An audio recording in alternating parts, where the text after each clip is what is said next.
Laser sights are an essential firearms training tool, clearly correcting and improving the two most important shooting fundamentals, aiming and trigger control.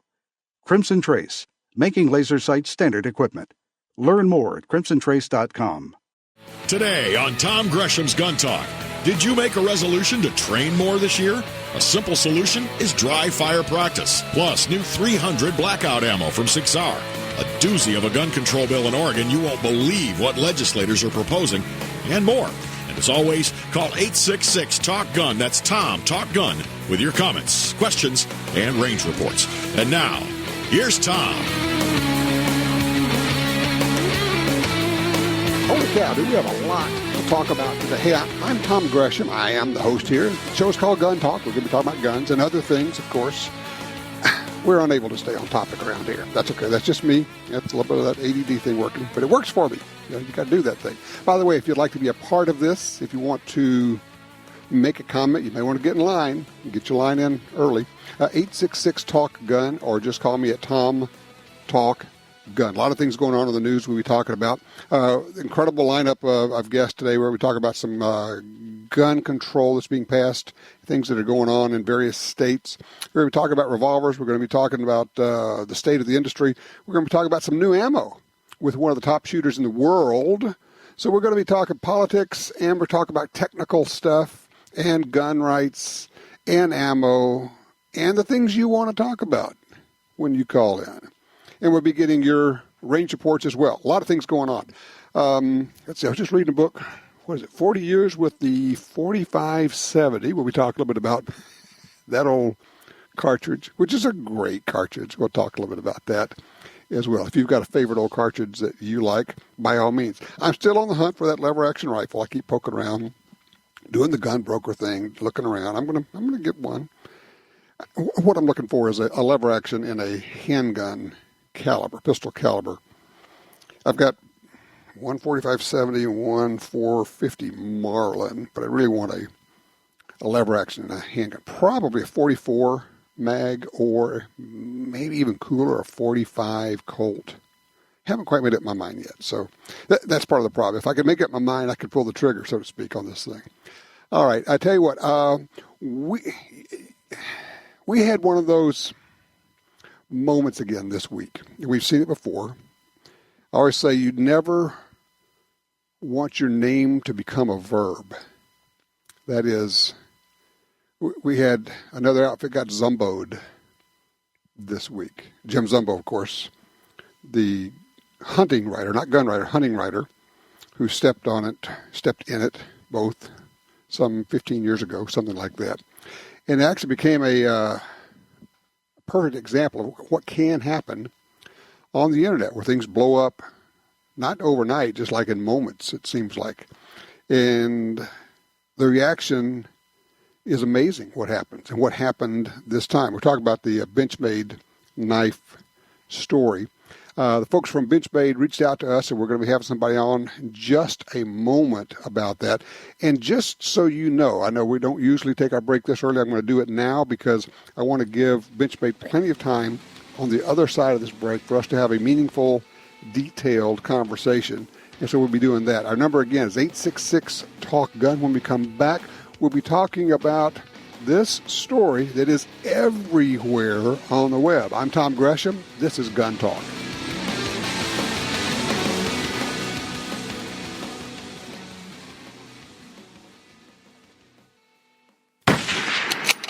Hey, this is Marty Daniel of Daniel Defense. For years, we've been bringing the highest quality ARs to our consumers at a great value. Now we're doing that same thing again with our Delta 5 bolt-action rifle. It combines the accuracy and durability we're known for with the modularity of our AR platform. And it comes with the features the best shooters will want right out of the box. Visit DanielDefense.com to learn more. Isn't it time you got a Daniel? Perhaps more than any other landscape, wetlands embody the life-giving abundance that nature has to offer. And perhaps more than any other organization, Ducks Unlimited is working to ensure that our continent's wetlands not only survive, but thrive for generations well beyond this one. The time is now to band together. The time is now to rescue our wetlands. Tired of searching the web for the best deals on guns, ammunition, and gear? Download the free Gun Dealio app today for deals and discounts right at your fingertips. Handguns, rifles, shotguns, ammo, optics, lasers, gun safes, targets, gun cleaners, grips, slings, and much, much more. Save money on products you want from the companies you love. New deals, discounts, and rebates added daily. Gun Dealio, available for free in the App Store and Google Play.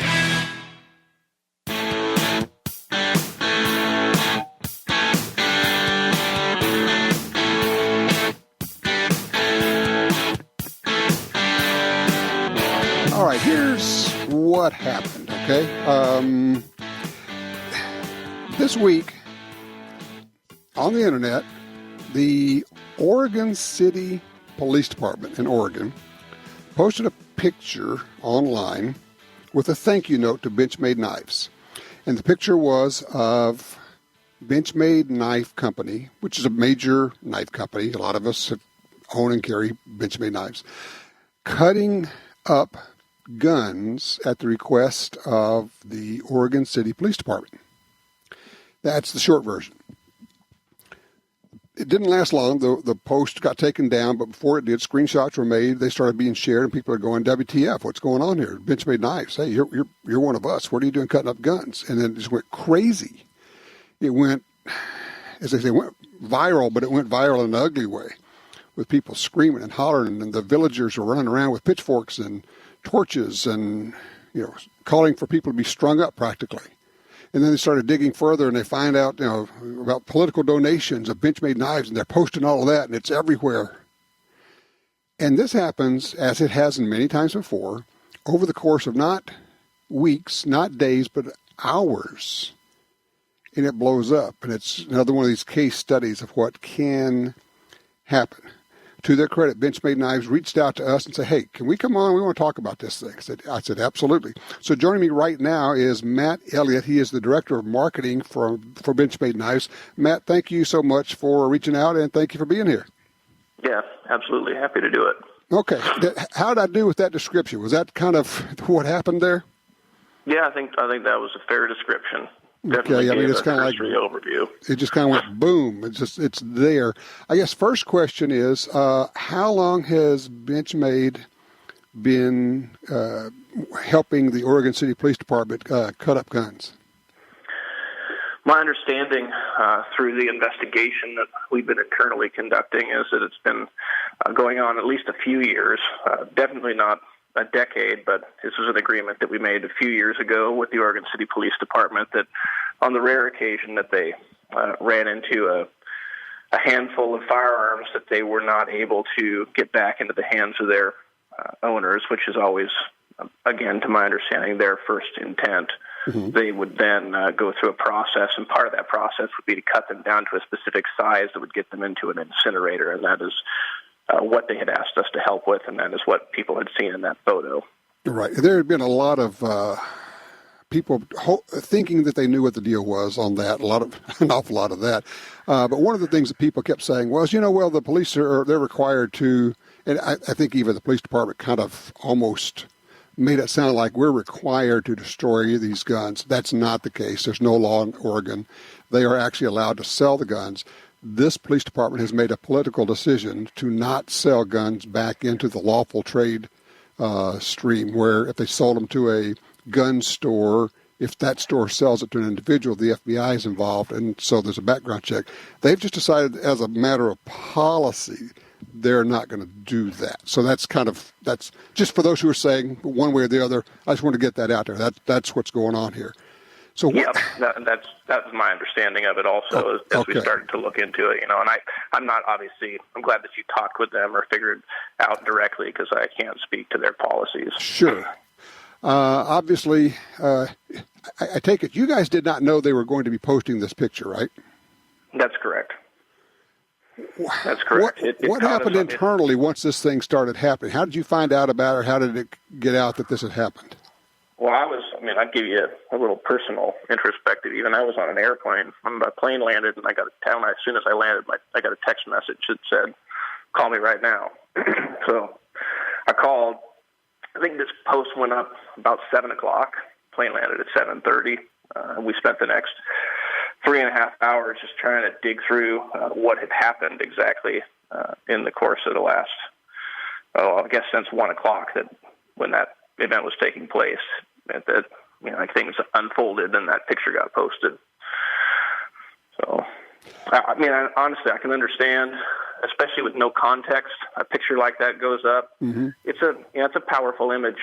It's a really powerful image, and not one that I think any brand in the shooting sports industry would want to be associated with, especially with no context. Benchmade is a company that's extremely committed to our community, and as we have been since the beginning, very committed to law enforcement. So a few years back when they came and asked for help, I think, obviously it was them coming to us knowing that we're the biggest private employer and largest manufacturer in the city. They figured, hey, they probably have the tools that we need to get this done. So.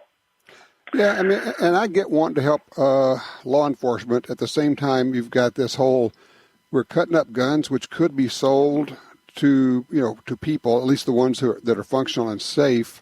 That's just a bad call. Now, it's not Benchmade's call, but it's a bad call on the part of the PD. And I guess, can I safely assume at this point you guys have decided you're not doing that anymore?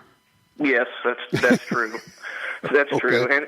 And what I don't want to make it sound like, and I've been very clear on this with everyone we've talked to about it, is this is not Benchmade versus the police department. We still have every intent of continuing to help our local law enforcement and law enforcement across the nation and worldwide, but especially the Oregon City Police Department. This is definitely just not an activity that we'll be engaging in moving forward, especially after you, as a company, see that kind of reaction from something like this. It's important that we take ownership of that, and taking accountability for it means, and doing the right thing for a lot of our constituency is to say, you know what, it's just not something that we're going to be able to do for you anymore. Do you know of any discussion that was taking place before all of this within the company of should we do this, or was it ever even a thing? There's a lot of components of this from an internal standpoint that we're still investigating. So I really can't speak to too much of the internal details. And I think it's important as a company that, we take a united front as a single entity and take responsibility for, the market's reaction and for the activities that we were undertaking and for making the change then moving forward. And I get that. You're not taking any employees and throwing them under the bus, and that's what a good company does. You own it. You say that's just what we did. I get that. I mean, and honestly, I think we could look at that and go, okay, this was a screw up, whether it was or not. It turned out to be that. The problem is the damage is huge, and then people start doing their digging, and obviously that they started digging into the political contributions of Benchmade, and that's the other half of the story, which is they're saying, well, you guys have contributed to liberal Democrats, people who have actually been anti-gun throughout, with no contributions to Republicans for the last several years. And all this is available through Open Secret's website and all the rest of it. And so now everybody's saying, well, what's up with that? Mm-hmm. Yeah, I'm assuming that's a question, and you're wondering what's up with that. Yes, the question is, what's up with that, Matt? And I certainly don't mean to sound cavalier about it, because I definitely understand why people would ask that question, and we're happy to help at least provide some more information and context to it. And what we're talking about here is a knife manufacturing company, and one in a blue state. So we generally are represented by Democrats, be it in the House or the Senate. Mm-hmm. So in that case, especially on the manufacturing side, there are some of those representatives that support education and manufacturing jobs and making sure that we have continued support of our ability to manufacture in Oregon.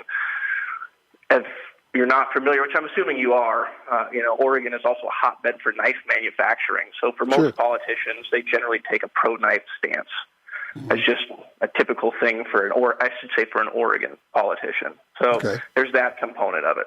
So the particular donation in question is about $33,000 over the course of the last 5 years. Over that time frame, we've been working on a piece of legislation called the Interstate Transportation Act. And what that is effectively is it is protection that would be granted to people for knives like automatic knives that would allow them to take it from one state where that knife was legal across a state where it was not legal into another state where it was legal, much in the same way that, there's that protection granted to guns and firearm owners. It has not passed yet. We've been working on it for the course of some time, and this is an effort on our part to reach across the aisle and make sure that we also have continued Democratic support of this bill. It passed in the Senate last year and then failed in the House. We're planning on reintroducing it this year, and we want to make sure that we're continuing as a knife company to support people's ability and their rights and legalities around the carry of knives. Benchmade has always been committed to that. When I started with the company 10.5 years ago, there were only 3 states that allowed the carry of automatic knives. That was Oregon, Arizona, and Florida, and today it's more than 50% of the states.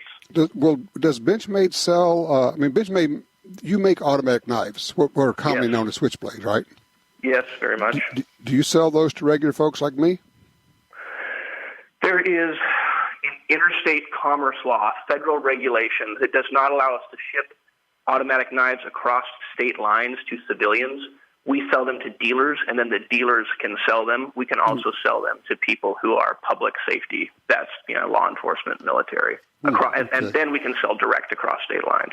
Okay, I'm going to weigh in on the Interstate Transportation Act. I think it's a terrible bill. I hope it never passes, and I think you guys are wrong to an incredible extent to be pushing that. I'm just going to tell you right now, it's a bad bill. It's going to get people arrested, and it's even so bad that Dianne Feinstein supports it.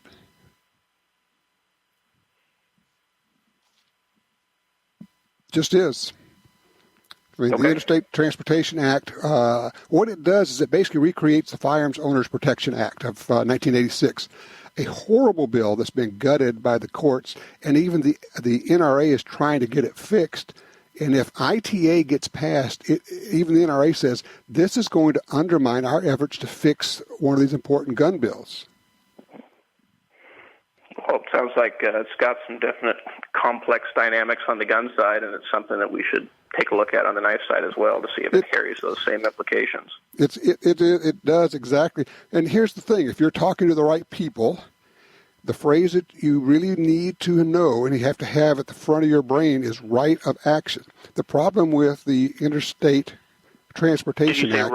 Did you say right of access? Right of action, ACTION. Got it. That is part of the U.S. Code 1983. That has been taken out of the ITA. That part still remains in the Knife Owners Protection Act, which was the first bill like this introduced, and then the knife industry group, ATKE, copied it and then kept watering it down and watering it down and watering it down until enough Democrats would support it.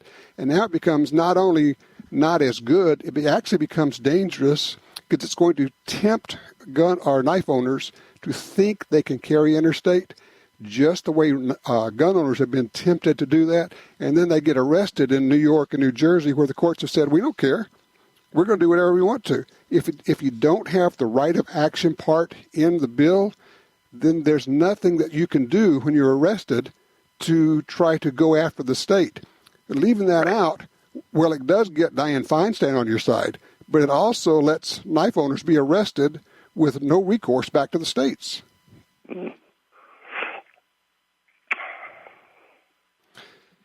I'm also going to throw this one out here, Matt. The lobbying firm that you guys have been using, it's a leftist group. Up until recently, their biggest client has been Planned Parenthood. I understand they're in tight with the Democrats, but I think therein lies part of the problem with this bill. So, I would suggest that there's a need for you guys to do some serious analysis of who you're linked up with, who you're lobbying with, and this reliance on this ITA, I think, is a really seriously bad idea. I've been covering this since the passage of 1986, Firearms Owners Protection Act. I know how bad it is. And when you come in and tell me this is what we want for knife owners, I'm going, no, do not do this. We have a better bill that fixes all that. The NRA has been working with us on this other bill. You guys need to get off this wagon train, I'm telling you. Okay, well, I can appreciate that. All right, well, I know that you may not know that, and you've been told this is a great bill. It's not. I hope sincerely that this Interstate Transport Act does not pass, because it will set up a number of knife owners to get arrested. Just that's the fact of it. Matt, I appreciate you being here. I appreciate you taking the time and being willing, to get out in front of people. I know people are wanting to see more concrete action on the part of Benchmade. I know that people are saying, okay, where are your the Second Amendment donations to NRA, donation to the Second Amendment Foundation? And we'll all be looking. We're going to, see what happens here, because I think you guys have taken a hit, and some part of it may not be warranted, but at the same time, I think probably you guys need to take some action here. Yeah, well, I think Benchmade from the beginning has not only been in support of law enforcement, but also has been in support of people's rights to carry. And the contributions that the company has made to the shooting sports industry and to pro-gun organizations, whether that's through discounts to members, donations for funding, financial support of youth programs, co-branded knife lines, memberships, or simply to the supply chain of the industry, has been consistent throughout the course of our history and to the tune of millions of dollars. Okay. Well, I checked before we went on. I just checked with the Second Amendment Foundation. I know you haven't done anything with them. Maybe you've done some things with the NRA. Again, I appreciate it. I thank you for being on, and, we will see you at the NRA show.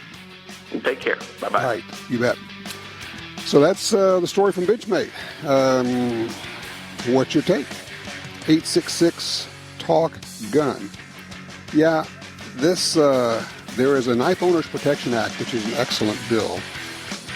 And this group, ATKI, my view is that they came along and looked at that and said, hey, we can do the same thing, and then just kept watering it down, trying to get it passed and taking all of the meat out of it, all the guts, all the teeth out of it, to the point where, look, if Dianne Feinstein is for it, I'm probably against it. In this case, I know I am, because I know what's in it. 866-TALK-GUN. When we come back, the insanity that's going on with gun laws in Oregon. Good morning, Mr. Gresham. Your mission, should you decide to accept it, is to host a radio show that will bring truth and common sense to the discussion of firearms rights in this country. Good luck, Tom, to you and your Tom Gresham's Gun Talk team. Yeah, I don't know what's in the water out in Oregon, but man, it has gotten truly weird out there. Welcome back to Tom Gresham here. Tell you what, let's just welcome in right now. Kevin Starrett's going to join us, director of the Oregon Firearms Federation.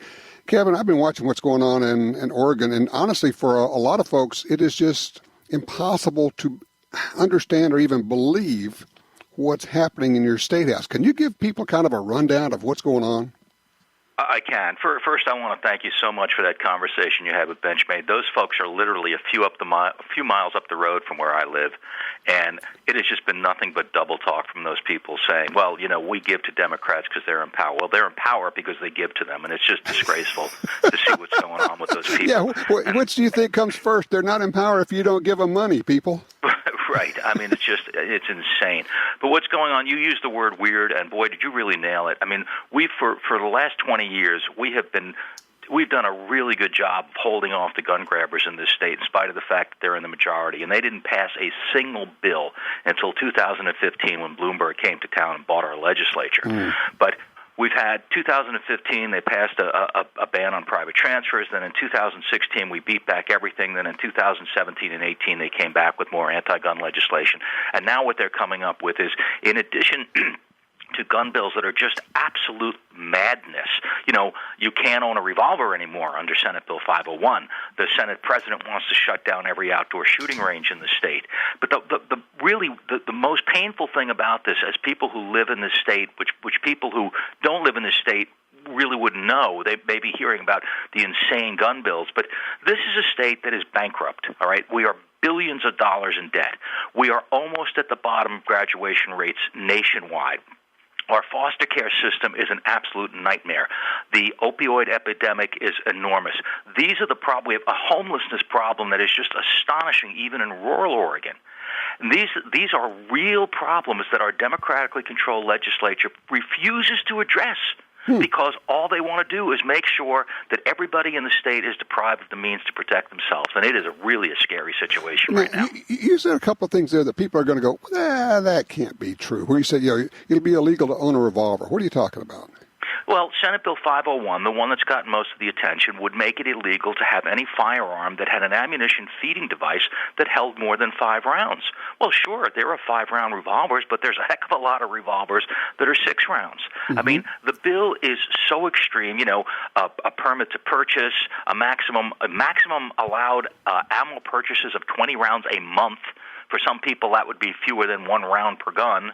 A mandatory lockup, no guns for people under 21, and on and on and on. It's crazy. But the problem with this bill is that it's gotten all the attention, and other equally insidious bills are not getting the attention. The ones that have, we take every one of these bills dead seriously.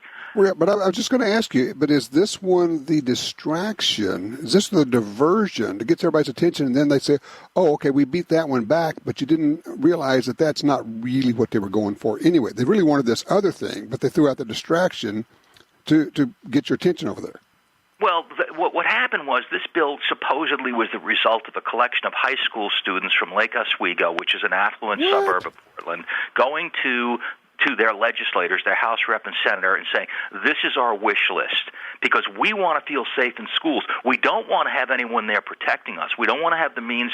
We don't want to have anyone have the means to protect us.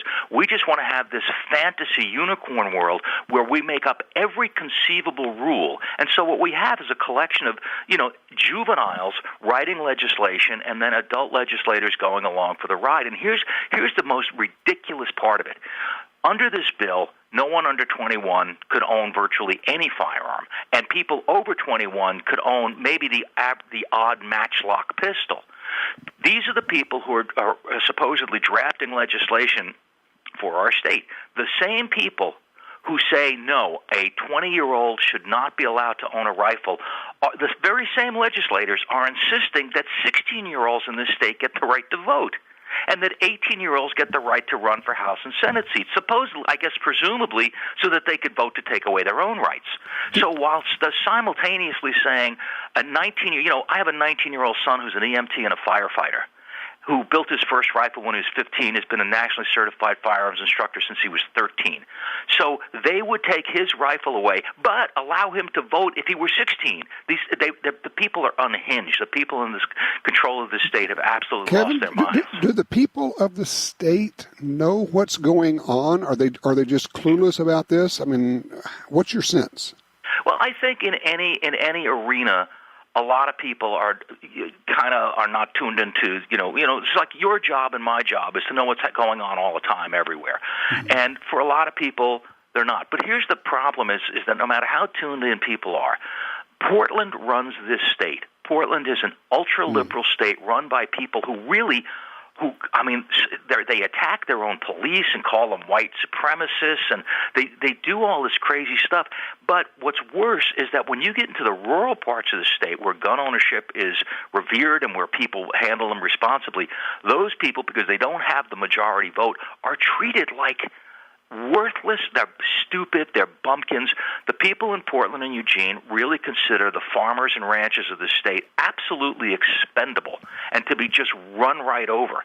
And that is why I have believed for a long time that the only thing that could possibly save this state from the ruin that is coming at us at lightning speed is for the counties to stand up and just start saying no, and they have. Yeah, in our last election, that's happening right now, isn't it? Yeah, we had 10 counties that had pro-gun ballot measures on the ballot for the election. 8 of them passed. 80% success rate's pretty good. Now, does that set up a showdown with the state? Oh, you bet it does. Sure. But the rural people in the state are so abused in every respect. They can't farm, they can't fish, they can't ranch, they can't do anything. We now have a bill to ban hunting and fishing contests. So your bass fishing contest would be illegal because PETA doesn't approve of it. And most of the state... Help me out here, because the people who are listening are going, oh, this is awful, what can I do? So, the bottom line, let's cut to the chase. What can people do, whether they're in Oregon or not in Oregon right now? Well, I think it's tough for people who are not in Oregon. Obviously, the people who are here can be active, and they have been. I mean, we generated an email campaign against all the anti-gun bills, and as of the last time I checked, it had generated over 500,000 emails to the legislature. And this is really what's going to be required, is that gun owners, a lot of folks in the rural parts of the state feel so excluded that I think a lot of them have kind of just given up, but they can't. They have to stay involved, and they have to stay engaged, and they have to be prepared to recognize that if the legislature doesn't pass massive gun bills, and they've got a whole bunch of them in the hopper, then Bloomberg will be back with ballot measures. And people just need to be paying attention. And the fact it's two things. They need to pay attention. Well, three. They need to pay attention. They need to get involved in a group like yours, Oregon Firearms Federation. And number three, and this is the one that nobody ever wants to hear, and I'm just going to tell you, I'm going to be hitting this hard from now on forever, is people need to be given serious money, not $10, not $20. I'm telling people you need to be given $1 a day at least, or the cost of a new gun a year for the Second Amendment. If you're not doing that, you're sitting on the sidelines, and we're going to lose because Bloomberg's got that much money rattling around in his hip pocket. Absolutely. We're never going to compete with his money, but we can compete with the activism because he can buy a lot of things, but his grassroots are very, very shallow. And if people want to know what's going on in this state, they can go to our website, which is OregonFirearms.org, and there's a place where they can sign up for our free legislative email alerts. And that is going to be the fastest, most potent way of knowing what's happening, because this is what we just track this stuff minute by minute, and we don't just give people the bad news. We give them the tools to respond. We give them the ability to press a button and send the money to legislators. And that's what we're going to have to do. The majority doesn't always win, Tom. The angry minority wins. OregonFirearms.org is how you get involved, and you get informed. You got to get informed before you can get involved. Kevin, thank you so much. Look, feel free to contact me anytime. You're welcome back here as often as is necessary. Thank you, Tom. All right, you take care. All right, 866-TALK-GUN. Get you in here. I'm Tom Gresham. Be right back with more Gun Talk.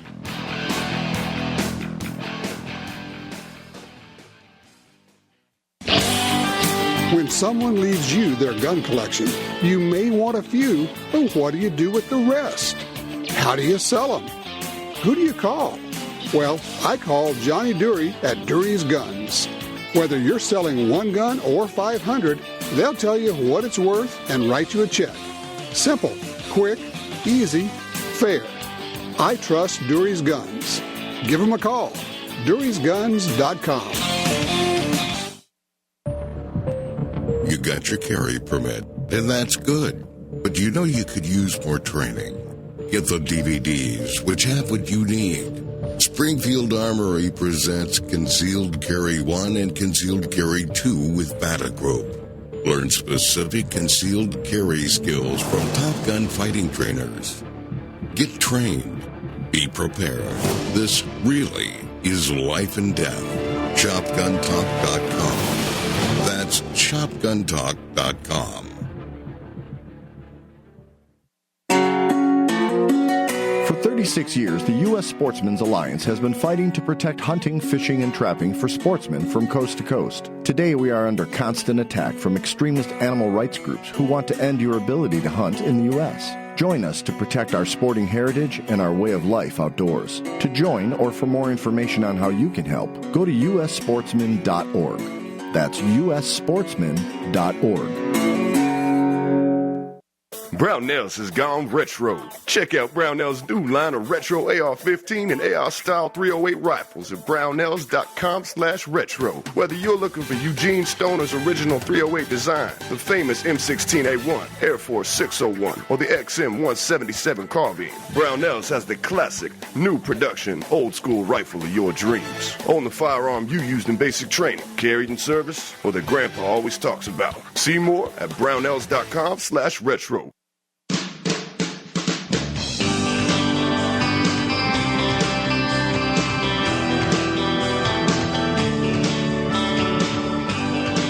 Okay, let's see. We get this question from Greg. Says, I know a person who has an oil filter silencer device on his gun. You may have seen those. Says, I think this is a very bad decision for him to make. I was wondering what the actual penalties for an unregistered silencer are. I would be very grateful to get more information on that. Well, you can look it up, but I can just tell you, if you got convicted and actually sentenced for having an unregistered silencer, those fall under the National Firearms Act. You have to register those, pay the $200 tax. Well, you'd be looking at potentially several years in a federal penitentiary. We're not talking slap on the wrist here. We're talking about going to Club Fed. I don't understand the willingness of some people to think that it's a wink-wink, deal of, oh, yeah, this is illegal, but, it'd be cool, and we can make this thing. And going, yeah, no, you understand this is, like, really a federal crime. This is really illegal. Now, I don't think it should be. I think silencers used to be able to buy them in a blister pack hanging on a pegboard at Ace Hardware. I mean, and they should be $15, because it's just a muffler. But that's what I want. It's not what is. And until we get that fixed or changed, that's just what it is. So, yeah, I think you're right to be concerned for your buddy. I would tell him. And here's the thing. People think nobody knows. Yeah, except you're telling everybody. If your buddy knows, people know. Simple as that. Let's see. Brandon's called in from Oregon on line 4. Brandon, welcome to Gun Talk. Hi, how are you? I'm good. So you're in Oregon. We're doing an all Oregon so far today. Did you hear the Benchmade interview? I did, and it sounded like a bunch of politically correct damage control. And we are facing a situation here in Oregon where I'm not entirely sure that it's possible that you could have a company like Benchmade claiming to be pro-Second Amendment and also be pro-cops. Because what they're doing is they're enabling the gun grabbers, and it's not law yet, but it's coming. It's in the mail. And I find it absolutely appalling that they could sit there and justify what they were doing, no matter the context. What they were doing is they were killing perfectly viable guns that could have been resold, but they weren't resold because of policy. No, that's exactly right. I think that's a part of it that got lost in all the translation out there, is that the Oregon City Police Department has the option of selling these guns to gun stores who can then sell them to individuals. And when they do, there'll be the FBI background check. They will re-enter the legal stream of gun buying, but they made a political decision to not sell guns. They just say, well, that's our policy. We don't do that. Well, it's your policy because you're anti-gun. That's what's going on. Yeah, exactly. And the thing is I think we're rapidly reaching a point where we need to stop looking for approval and permission. Yeah, I think you're exactly right. People say, well, they allow this. No, I always say, do not say they allow us to own a gun or to do this. Just say they prohibit things, but no one allows us to do things. When you start thinking that way, you make gun rights a privilege and not a right. You don't ask permission for any of your other rights, do you?